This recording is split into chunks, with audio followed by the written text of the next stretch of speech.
besar, yaitu yang bercerita tentang faktor yang berubah secara kontinu. Faktor yang menimbulkan atau menyebabkan perubahan itu berasal baik dari dalam maupun dari luar organisasi. Nah, faktor dalam lingkungan eksternal itu menentukan kemampuan organisasi untuk menarik sumber daya manusia dan bahan baku yang dibutuhkan atau untuk memproduksi dan memasarkan barang-barang atau jasa, menjadi salah satu kelompok kekuatan penyebab perubahan. Nah, di samping itu, berbagai faktor dalam lingkungan internal yang mempengaruhi cara organisasi untuk melaksanakan kegiatan-kegiatannya juga merupakan kelompok kekuatan lain yang menyebabkan timbulnya perubahan. Nah, situasi ini dapat dibandingkan dengan situasi organisme manusia. Manusia akan memberikan tanggapan terhadap rangsangan atau stimuli eksternal dalam lingkungannya, seperti temperatur, apakah sedang hujan atau panas, skedul kerja untuk hari ini, situasi-situasi yang timbul selama hari-hari. Contohnya kayak sekarang, ya banjir. Nah, kalau yang kita rasakan saat ini dingin, dingin. Situasi dingin ini kan kadang-kadang merupakan salah satu situasi yang kita rindukan ketika kita berada di tanah air. Kalau di tempat saya panas, sangat merindukan. Jadi kalau masuk, kadang-kadang kalau di luar panas, masuk ke ruangan. Kalau di tempat saya, di ruangan kerja ada AC-nya, saya kasih hidupin AC. Nah, kadang-kadang rindu gitu. Kalau di Taiwan pada musim dingin kita nggak perlu pakai ini. Tetapi ketika kita diposisikan seperti saat ini dan pada saat bekerja, kedinginan, nggak enak. Nah, itu juga akan mempengaruhi.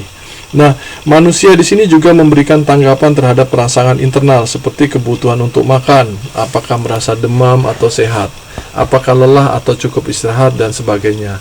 Nah, organisasi mempunyai situasi yang sangat serupa dengan situasi seperti ini. Nah, ada yang namanya kekuatan-kekuatan eksternal.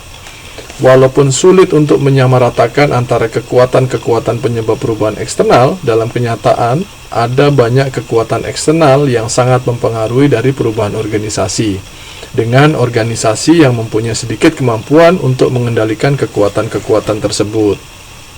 Nah, organisasi bergantung dan harus berinteraksi dengan lingkungan eksternal bila ingin kelangsungan hidupnya itu terjaga. Sumber daya fisik, keuangan, dan manusia didapatkan dari luar. Begitu juga para klien dan langganan bagi barang-barang dan jasa organisasi. Oleh karena itu, segala sesuatu yang tercakup dalam atau merubah lingkungan dapat mempengaruhi berbagai operasi organisasi dan menyebabkan tekanan perubahan. Nah, perubahan organisasi di sini terjadi karena adanya perubahan-perubahan dalam berbagai variabel eksternal seperti sistem politik, ekonomi, teknologi, pasar, dan nilai-nilai. Beberapa tipe khusus kekuatan eksternal penyebab perubahan dapat dijelaskan sebagai berikut ya. Kenaikan biaya dan kelangkaan berbagai sumber daya alam, keamanan karyawan dan peraturan-peraturan anti polusi, boikot pelanggan, tingkat pendidikan yang lebih tinggi dalam pasar tenaga kerja, tingkat bunga yang tinggi, dan lain sebagainya. Nah, ada beberapa faktor-faktor yang tadi, yang merupakan salah satu faktor lingkungan yang merubah kehidupan orang baik sebagai karyawan maupun langganan dalam tahun-tahun terakhir ini. Berbagai kekuatan eksternal dari kemajuan teknologi sampai kegiatan persaingan dan pola kehidupan dapat menekan organisasi untuk mengubah tujuan, struktur, dan metode operasi. Nah, ini juga akan berkaitan dengan dua jenis perubahan yang akan dilakukan atau akan diadaptasi oleh organisasi. Nah, seperti itu. Jadi nanti ketemunya itu yang direncanakan seperti apa, yang tidak direncanakan seperti apa. Yang direncanakan itu ya seperti yang sudah direncanakan oleh organisasi, yang seperti dijelaskan oleh Mbak Betty tadi, direncanakan di awal, nanti kita tujuannya apa, dan doingnya seperti apa, prosesnya seperti apa. Kalau yang tidak direncanakan, yaitu tadi, situasional bentuknya. Karena ini kayaknya akan datang isu yang baru seperti ini. Nah, mau tidak mau, kita harus ikut berubah nih gitu, seperti itu. Itu yang sering terjadi. Nah, itu ya. Nah, hambatan dan resistensi organisasi. Di sini ada perubahan dalam organisasi belum tentu terjadi secara lancar tanpa hambatan. Hambatan utama terhadap perubahan dalam organisasi adalah anggota organisasi. Maaf Pak, kalau untuk mengurangi angka kematian anak-anak akibat polio itu masuk contoh mana? Terima kasih. Jadi, ada nggak yang bisa bantu saya nih jawab ini? Ada nggak?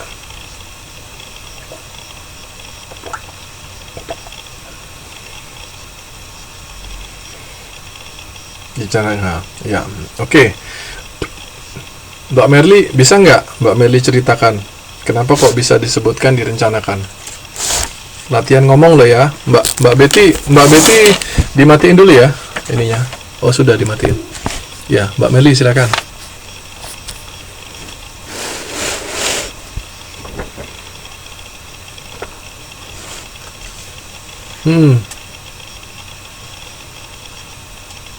Ada, suaranya jelas kok.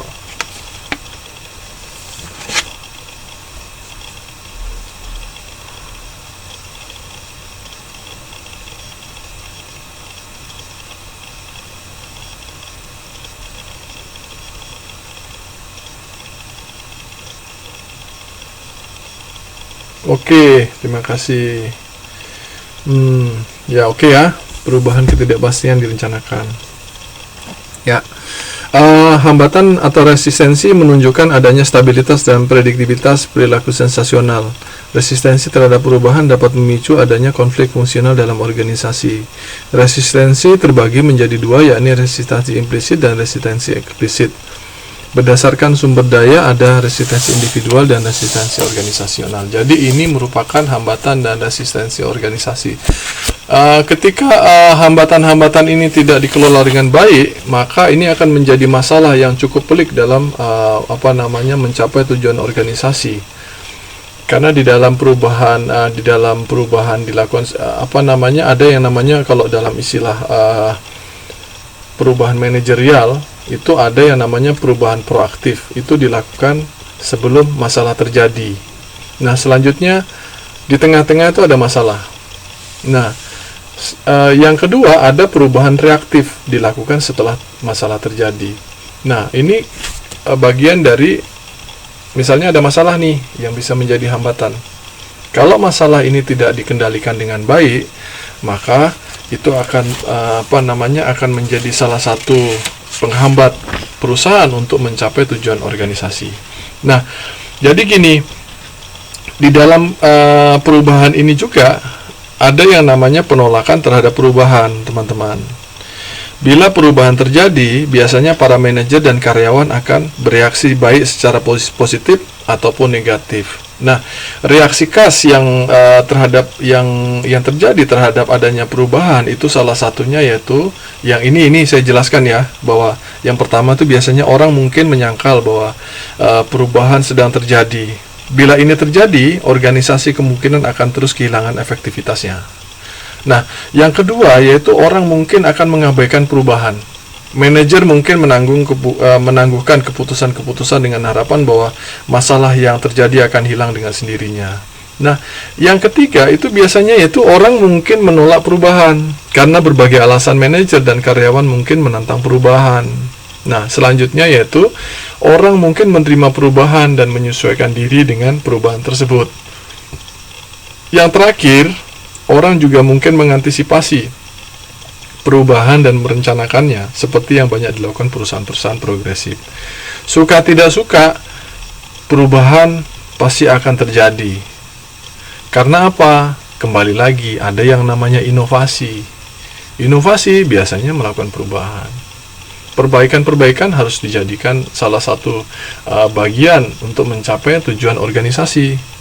Ingat, kembali lagi, organisasi yang terus melakukan perbaikan dan mampu untuk melakukan inovasi, maka perusahaan organisasi tersebut akan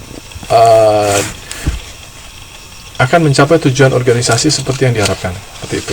Nah, ketika berbicara tentang perubahan, kita ambil contoh misalnya ibu saya itu kerja PNS. Sebelum pensiun,